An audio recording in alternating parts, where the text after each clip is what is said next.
sy atsika fa ny fahasoavan'Andriamanitra miaraka amintsika. Isika fa ny fahasoavan'Andriamanitra miaraka amintsika noho izy roantsika sandrivaky sy asantsika miaraka aminy. Ny fianakaviana no taniketsa ipoiran'ny vocation. Déploie ton cœur et viens nous sauver. Délivre-nous de tout. Fa sisika tokoa fa ny fahasoavan'Andriamanitra miaraka amintsika. Sisika fa ny fahasoavan'Andriamanitra miaraka amintsika noho izy roantsika sandrivaky sy asantsika miaraka aminy. Fa olo raika atokotran'isika ao aminy, fianakaviana iray ao aminy, tsy misy hevitrevitra. Ny olo no mampizara indraindray, fa Andriamanitra i Jesoa lay mpiandrony tsara ranolotra ny aina, olo raika ary ao amin'ny fiangonana ao amin'ny eglizy dia sambatra antsika mahasapan'izay.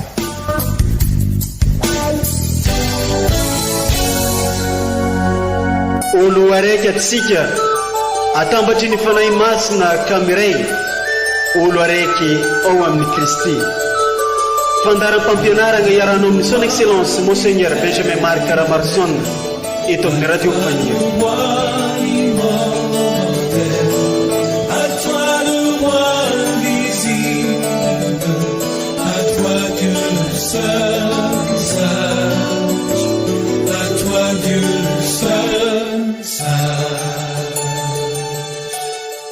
Nisy raona mazava nisy hoan'ny fagnahy masiny, ary reny feon'ny ray nagnano hoe: zanako malalako ity, ilay sitrako tokoa eno izy.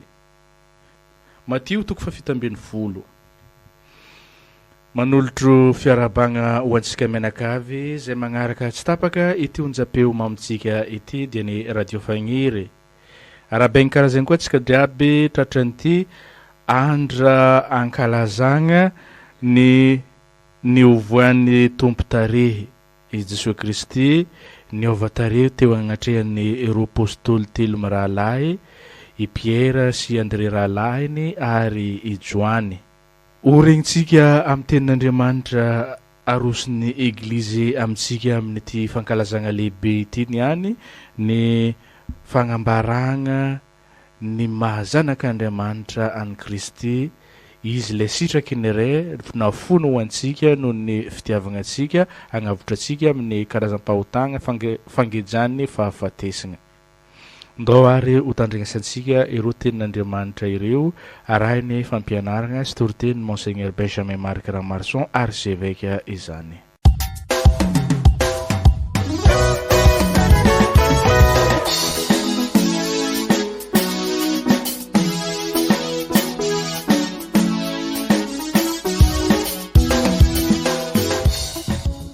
Vakteny masina voalohany, boky Daniela mpaminany. Nijery aho mandrapametraka ny seza fiandrianana izay nipetrahany antiday anankiray, fotsy ohatra ny oram-panala ny fitafiany, tahaka ny volon'ondry madio ny volondohany. Lelafo ny seza fiandrianany, afo mirehitra ny kodiarany. Ony afo no nivoaka nisononaka avy eo anatrehany. Arivo no nanompo azy, ary alinalina no nitsangana teo anatrehany. Dia nipetraka ny mpitsara ka novelariny ny boky. Nijery tamin'ny fahitana amin'ny alina aho, ka indro nisy toy ny zanak'olona tamy tena ambony ranon'ny lanitra. Nandroso izy nankeo amin'ilay antiday, ka nentina ho eo anatrehany, dia nomena azy ny fahefana sy ny voninahitra amam-panjakana, ary nanompo azy avokoa ny vahoaka amam-pirenena sy ny samihafa fiteny rehetra. Fifehezana mandrakizay tsy manam-pataperana ny fifehezany, ary tsy ho levina na oviana ny fanjakany. Izany ary ny tenin'ny Tompo, isaorana ny Andriamanitra.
Nunane mi fa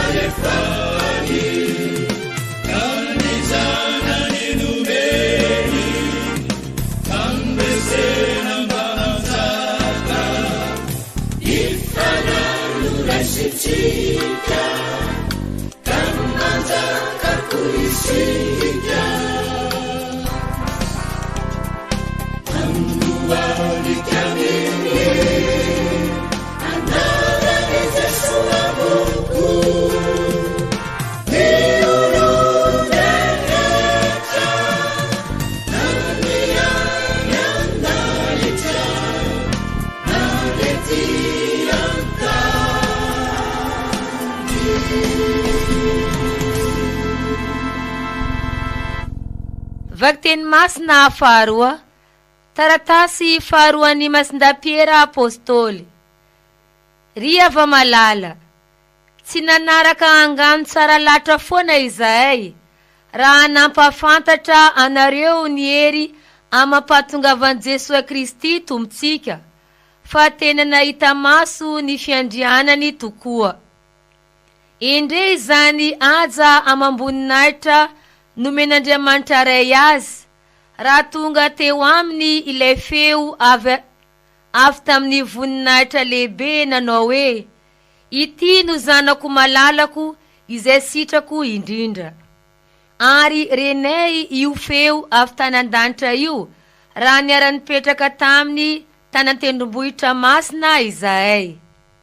Ary mafiorina kokoa ho antsika amin'izany ny soratra faminaniana, izay tsara raha dininareo, fa toy ny jiro manazava ao amin'ny toerana maizimaizina izany, mandra pipoaka ny andro sy posany kintana fitarikandro ao amponareo. Izany ary ny tenin'ny Tompo, isaorana ny Andriamanitra.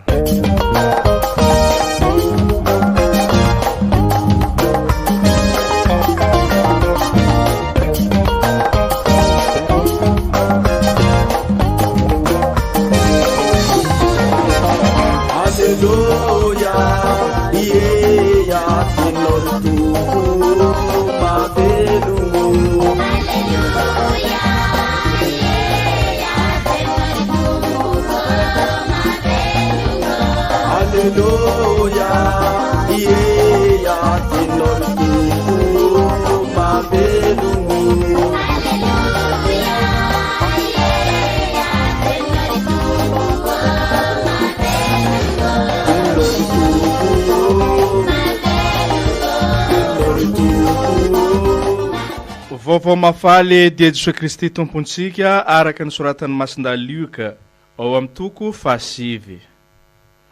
Tamin'ny zany andro zany, i Jesosy nitondra ny Piera sy Jakoba ary Joany ka niakatra tany an-tendrombohitra mba hivavaka. Raha mbola nivavaka izy, dia niova toetra ny tarehiny sady tonga fotsy manjopiaka ny fitafiany. Ary indro nisy roa lahy niresaka taminy, dia i Moizy sy Elia, izay niseho tamboninahitra sy nilaza ny hahalasany izay tsy maintsy ho tanteraka agny Jerosalema. Navesatry ny toro ny mason'ny Piera sy ny namany, nefa naharitory ihany izy, dia nahita ny voninahitry Jesosy mba amin'izy roa lahy teo aminy. Ary tamin'izy roa lahy niataka, dia hoy Piera tamin'i Jesosy, ry mpampianatro, mahafinaritra ny mitoetra ty, ka andeha anangina le telo izahay, ny ray ho anao, ny ray ho an'i Moizy, ary ny ray ho an'i Elia. Tsy fantana nefa izay nolazainy. Raha mbola niteny izany izy, dia nisy raona nanarana azy ireo, ka natahotra izy telo lahy tamin'ny dirany tao agnatin'ny raona.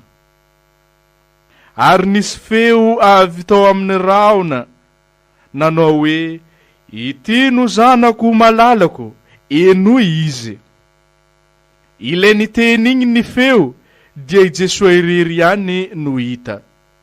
Ary nangina ireo mpianany, ka tsy nilazalaza na tamin'iza tamin'izany andro zany izay zavatra hitany teo. Masina ny tenin'ny Tompo, derany eo anao ry Kristy.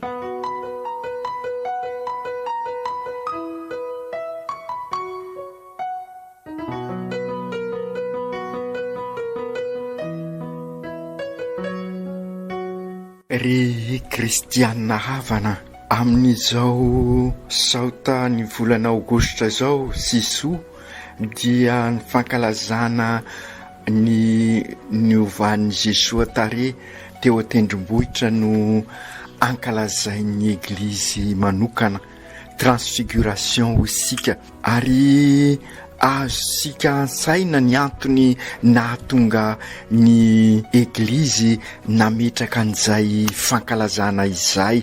Ny antony dia satria i Jesoa misy no nifidy anio fiovana tare io anambarana amin'ireo mpianatra hiatrika ny fiainana, hiatrika ny fizaliany, ka izay koa ho asika ny fankalazasika dia ahafahasika koa zany miombona amin'izay hoe Jesoa hiatrika ny fiainana izay, ka isika koa miatrika ny fiainana miaraka aminy, ka fankaherezana ho antsika zany ny fiovan'i Jesoa tare teo an-tendrombohitra, ka manampy asika amin'ny fandaliana-pinoana. Matetika tokoa isika no mamerimberina fa ny fankalazana ho antsika sy hoe fahatserovana fotsiny ilaina izay amin'ny maha olona, fa no ny asan'ny fanahy masina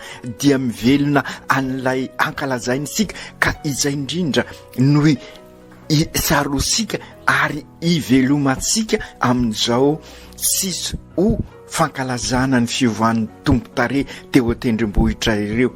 Fantatra sika ary fa raha teo azo sika ny tena dikan'izay fiovana tare izay dia tokony ho vakisika ihany koa ilay niseho tao Getsemani ady zay nitrehan'i Jesoa talohan'ny nizaliany, ary dia fantatra Jesoa fa mafy zany, ka izay ihany koa no nahatonga any Jesoa nitondra an'ireo mpianatra ireo ka niakatra ny tany an-tendrombohitra izy niova tare, ary talohan'izay nefa dia nivavaka.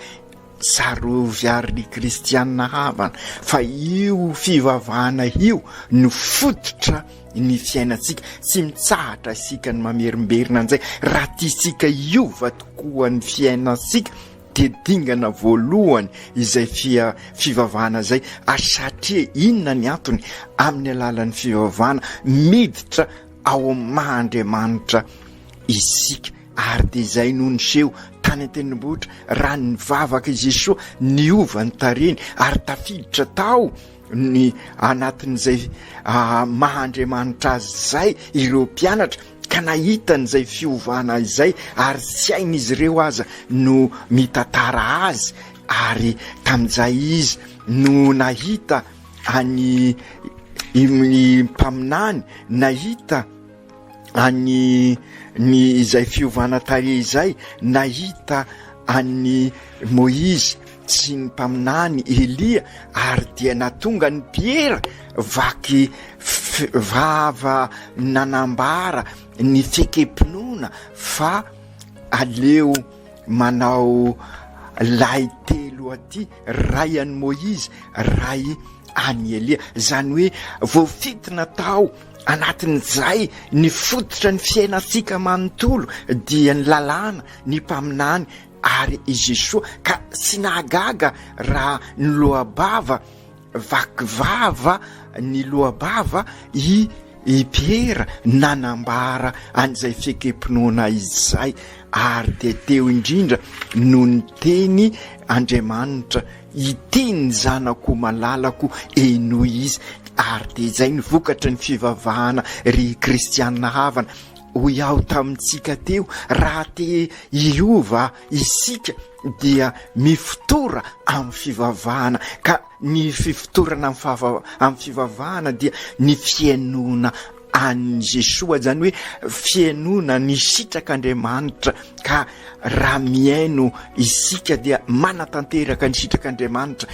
Izay tokoa efa nisy fotoana nanazavatsika fa ho an'ny zody tsy misy zany hoe fekempinoana credo izao mino an'Andriamanitra, fa ho an'ny jody ny olona mino dia miaino an'Andriamanitra ary ny olona miaino sy hoe amin'ny alalan'ny sofina fosiny fa mampiditra am-po ka mamolaka ny sitrapo arak'izay zavatra ny enona izay ka izay no tiany Andriamanitra ho fantatra sika ka izay fahaizana miaino izay ka mampiditra ao am-po no manova ny fiainana ka natonga ny Masiny Maria ny laza hoe inty ao ankizy vavin'ny tompo aoka tanteraka amiko araky ny sitrakao ny ova ny fiainan'ny Masiny Maria satria nanatanteraka ny sitrak'Andriamanitra izy ary ny ova ny tantaran'izao tontolo izao nanomboka an'izay ary de zay no tiany Jesoa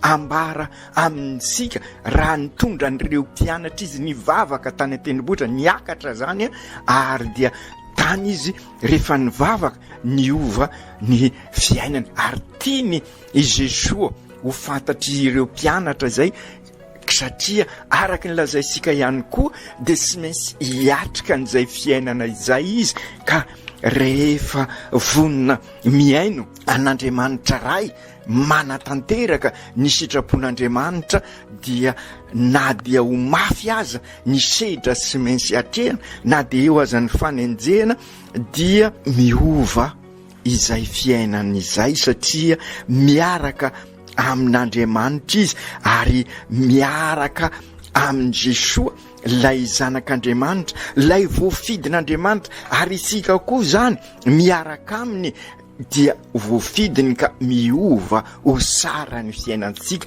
ary de zay no antenaisika ary ry kristianina havana amin'izao fankalazantsika an'izao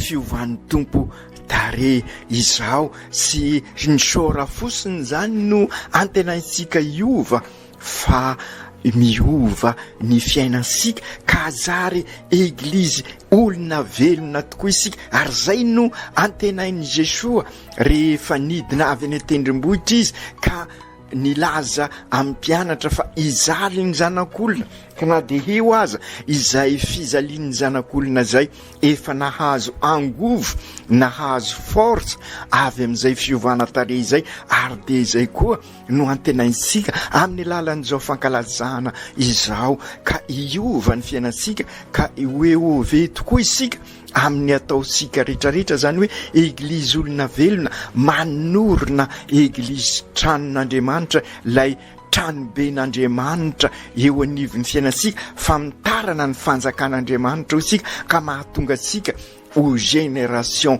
mpanorina tokoa manorina an'izay tontolo iainana ampanjakana ny fahaizana mikolokolo ny zavaboary ka lay zavaboary sy hoe zavaboary ho topoina fa ho kolokoloina ka manjary manompo asika manjary fitaovana mitondra ny fivelarantsika tokoa fivelarana ny mahaolona sy ny olona manontolo ka izay no mitondra asika eo amin'ny tontolo mpiainana miova ovaovao vokatra n'izay fiovantare fiovahan'ny soratsika zay zany hoe ny mahasikasika satria ny tare tokoa sara no manipoka an'izay ny sora tokoa dia manambara identité karaha ny ova na mirapiratra sy efa mirapiratana tahaka izany dia manambara ny mahandriamanitra identité misy zany no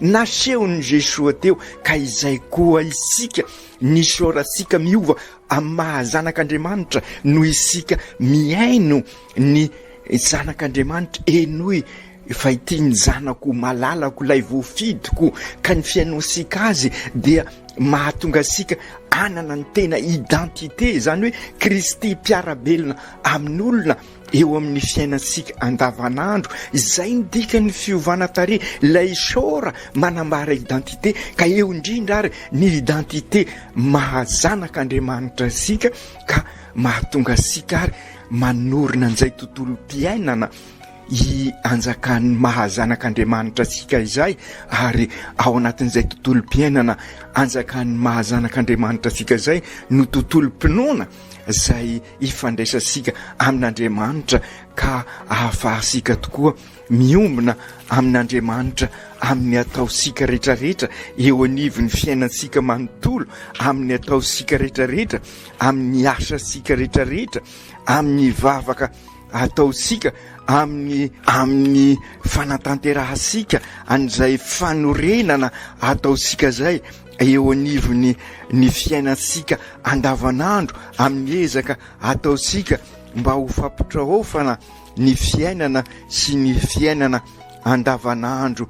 Ry Jesosy Tompo miaraka aminao tokoa ary zahay, ary ampisondroty any an-tendrombohitra tokoa ny foa amam-panahanay, ka izay misy anao tokoa no ho misy anay, ary hoentinay manatanteraka ny sitrakao tokoa. Fony anao niova tare tany an-tendrombohitra dia ny teny ny Andriamanitra ray, ity ny zanako malalako eno izy, ka ampio ary zahay ry Jesosy ahay iaino anao ary anatanteraka ny fotom-pampianaranao, ka amin'izay hanova ny fiainanay tokoa izahay mba ho fiainana misy an'Andriamanitra tokoa. Ka na dia eo aza ireny sedra, na dia eo aza mety ho fijaliana, na dia eo aza ny mety fahoriana, hiakatra mandrakariva ny fonay ho any an-tendrombohitra,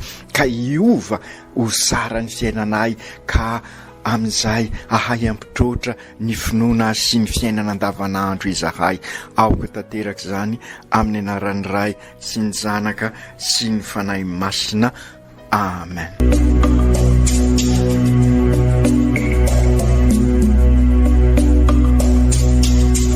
Tsy atsika fa ny fahasoavan'Andriamanitra miaraka amintsika.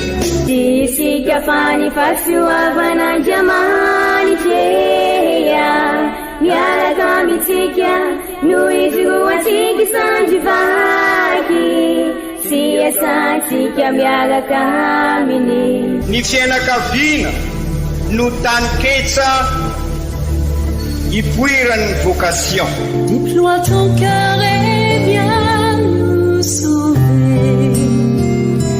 Délivre-nous de nous, délivre-nous de tout. Fahasisika tokoa fa ny fahasoavan'Andriamanitra miaraka amintsika. Isika fa ny fahasoavan'Andriamanitra miaraka amintsika, noho izy ho atsika sandrivaky, sy asantsika miaraka aminy.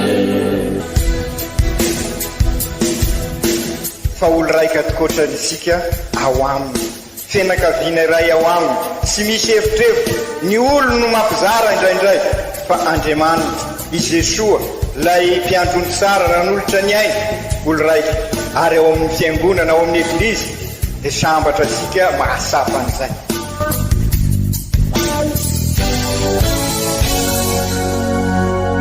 Olo araiky atsika atambatry ny fanahy masina kamiray, olo araiky ao amin'ny Kristy. Fandaram-pampianarana iaranao amin'ny son excellence Monseigneur Benjamin Marc Ramarson eto amin'ny Radio Fagniry.